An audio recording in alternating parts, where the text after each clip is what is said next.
worse, beheaded. Ellen blows out a frustrated breath. Please listen to reason. Don't go. Ellen's worried look touches Elise's heart. Elise wraps her arms around her mother. Mom, I am a grown woman. I'm 27 years old. I know you and Daddy still think of me as a child, your little girl. You still see me as the weak little girl fighting off cancer, but that was a long time ago. I've been cancer-free for 10 years.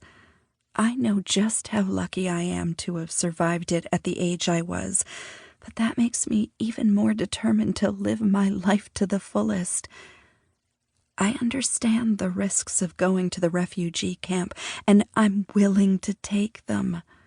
This is something I need to do. I'm sorry that you are worried about me, but I have to go out into the world and find my place, just like everyone else. Elise chuckles a little as she continues.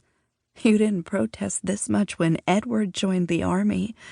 He's been in much more dangerous situations than I will be. Just because I am female doesn't mean I can't take care of myself. Elise, I'm not trying to hold you back. It has nothing to do with you being female. Well, it does, but not because I think you're weak. It's just, I have this really bad feeling about this trip. You know that I always follow my intuition. It has never steered me wrong. Ellen has tears in her eyes as she tries to convince her daughter not to go on this insane trip. She knows that her protests have fallen on deaf ears. Elise is not going to cancel her trip. Look, it's time for me to go. Thank you for your concern. I love you. Elise gives her mother a final squeeze. Elise collects her suitcase and purse and heads out of her room and down the stairs toward the car waiting to take her to the airport. Ellen watches her daughter leave for a moment. After coming to herself, she races down the steps and out to the car. Despite her misgivings, she will support Elise by seeing her off on her trip. Ellen just hopes this is not the last time she sees her baby girl. Elise boards the plane without incident and has an uneventful flight.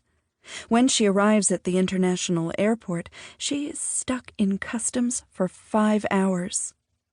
She is tired and frustrated by the time she gets to the welcome center for the volunteers of the Red Cross.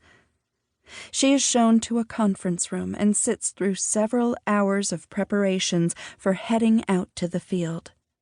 Later, she is shown to a small dorm-like room to sleep before she is sent out to the camp. The next morning, Elise boards a bus with several other volunteers. It is about an hour-and-a-half drive to the location she'll be working out of.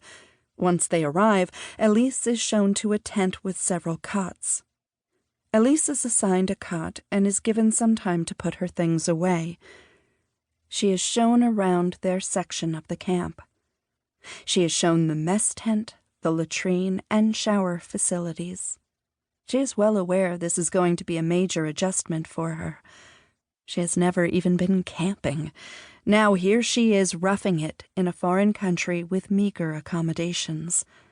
Elise briefly wonders if she made a poor decision, but she plows onward. She can do this. She survived cancer not once, but twice. This was a piece of cake. Elise is assigned to help load supplies the first couple of days she is there. They want her to get used to the camp, the types of services they provide, and gradually integrate her into going out into the camp. Elise meets many of the other workers, but as usual doesn't make much of a connection to them. She's polite and gets along with everyone, but wouldn't consider any of them as a friend. The second week she's in camp, Elise meets an interpreter and several of the contract guards. They will be her detail when going out into the camp to distribute supplies. Elise is educated about different sections of the camp. The place is huge, as the numbers of refugees